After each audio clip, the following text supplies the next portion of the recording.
तो दोस्तों आखिरकार वह खबर आ ही गई जिसका इंतजार पिछले कई महीनों से हम सभी को था। पर यकीन मानिए कोई खबर नहीं बल्कि खैर दोस्तों अमेरिका से एक ऐसी खबर निकल कर आ रही है जिसने पूरे वर्ल्ड को भारत की ताकत का एहसास करा दिया है। भारत की जो पॉलिटिक्स है वह अब अमेरिका जैसे देशों को भी अपने डिसीजन बदलने पर मजबूर कर रही है। वहीं अमेरिका के हर फैसले के खिलाफ खड़े रहने वाले रूस के प्रेसिडेंट व्लादिमीर पुतिन ने भी अमेरिका के इस फैसले का स्वागत किया है। दोस्तों अगर रूस को इस खबर से खुशी मिलती है तो यकीन मानिए ये खबर भारत के लिए गेम चेंजर साबित होने वाली है। पूरा यूरोप अमेरिका के प्रतिबंधों से डरकर रूप से व्यापार करना बंद कर चुका था, लेकिन भारत ने रूस से ऑयल खरीदकर दुनिया को बता दिया था कि वह अमेरिका के सैंक्शन से डरने वाला नहीं है। इसलिए अब अमेरिका की संसद में एक बिल पेश किया गया है जिसमें स्पेशली यह कहा गया है कि अगर भारत और रसिया किसी भी प्रकार की डील करते हैं, चाहे वह हथियारों को लेकर हो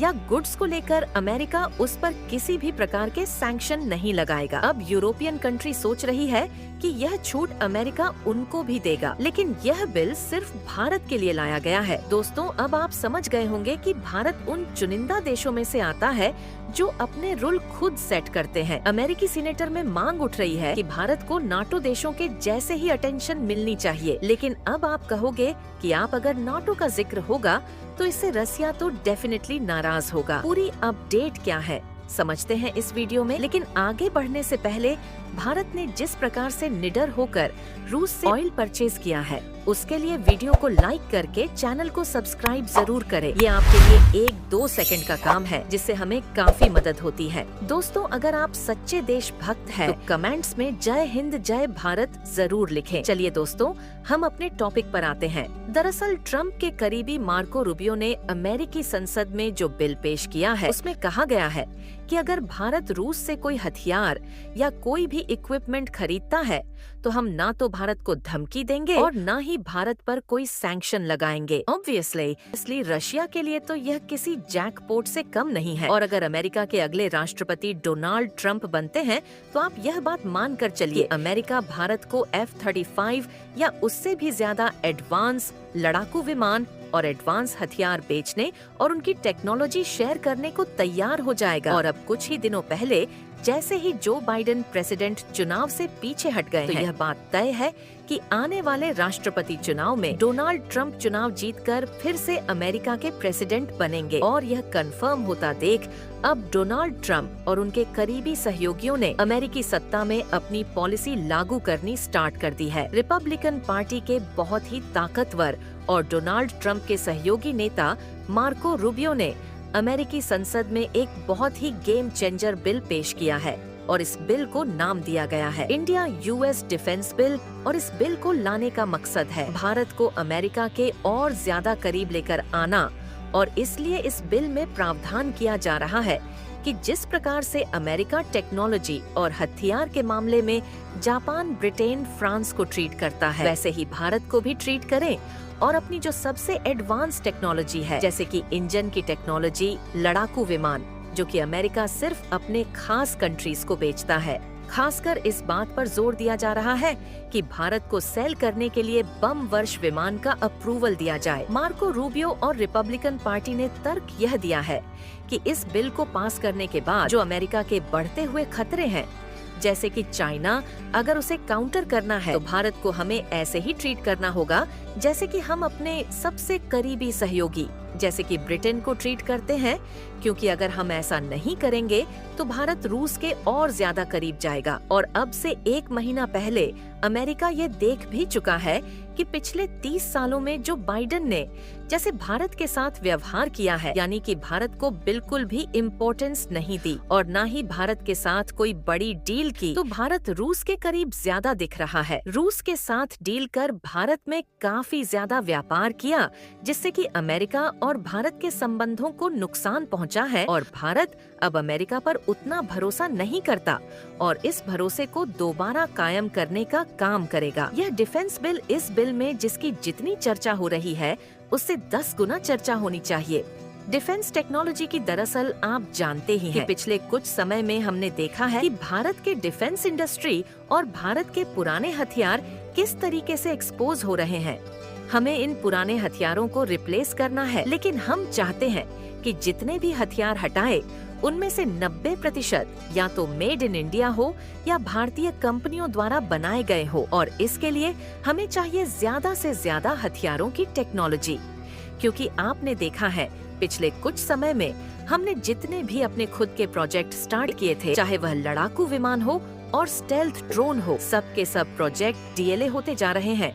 इसलिए अगर हमें टेक्नोलॉजी मिलेगी, खासकर अमेरिकी टेक्नोलॉजी, तो हम खुद के हथियार बहुत ही जल्द बना सकेंगे। इसके अलावा भारत का दूसरा प्रयास ये है कि अमेरिका की जो हथियार निर्माता कंपनियां हैं, जैसे कि बोइंग, लॉकहीड मार्टिन, ये भारत के अंदर अपनी मैन्युफैक्चरिंग यूनिट सेटअप करे। हाल ही में पीएम मोदी लॉकहीड मार्टिन के सीईओ से भी मिले हैं, उनके साथ भी हमारी चर्चा जारी है। वह भी अपनी एक ह्यूज फैक्ट्री भारत में लगाने जा रहे हैं। इसके अलावा इस बात का खास प्रावधान किया जा रहा है कि भारत के रिलेशन रूस के साथ और भी स्ट्रांग, कि भारत उनसे कुछ भी खरीद होगी तो भारत पर कोई आंख न उठा सके।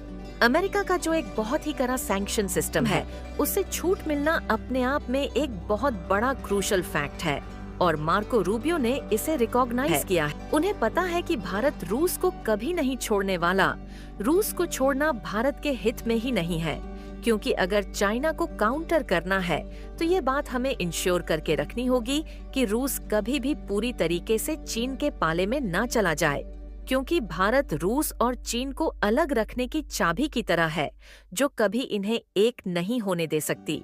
इसलिए अमेरिका चाहता है कि भारत को यह छूट दी जाए और भारत को कभी भी रूस के साथ डील करने पर या रूस से रिलेशन रखने पर क्वेश्चन ना किया जाए, और इसीलिए यह बिल हर तरीके से भारत के हित में है।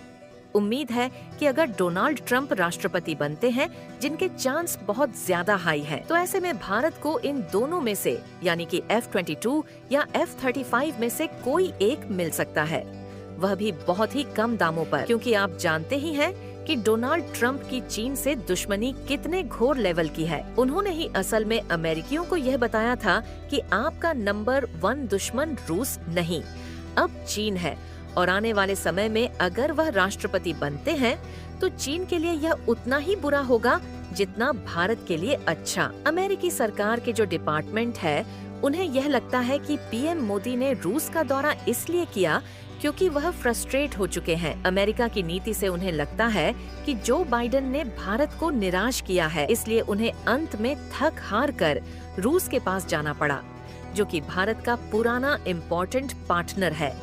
दोस्तों, भारत और अमेरिका के संबंधों को अगर फिर से मजबूत करना है तो इसका तरीका एक ही है, भारत को टेक्नोलॉजी और फाइटर जेट प्रोवाइड कराए जाएं, क्योंकि आप जानते ही हैं कि डोनाल्ड ट्रंप के कार्यकाल में भारतीय लोगों का जो भरोसा था अमेरिका की तरफ, वह दोबारा फिर से होने लगा था। भारत के लोगों को लगा कि वाकई अमेरिका के साथ हम एक अच्छा रिश्ता बना सकते हैं, उनके साथ हम पार्टनरशिप कर सकते हैं। लेकिन पिछले 3 सालों में जो बाइडेन के कार्यकाल में दोनों देशों के रिश्ते ढलान की तरह गिरे हैं, और दोनों देशों में जो भरोसे की कमी है वह भी बढ़ ही है।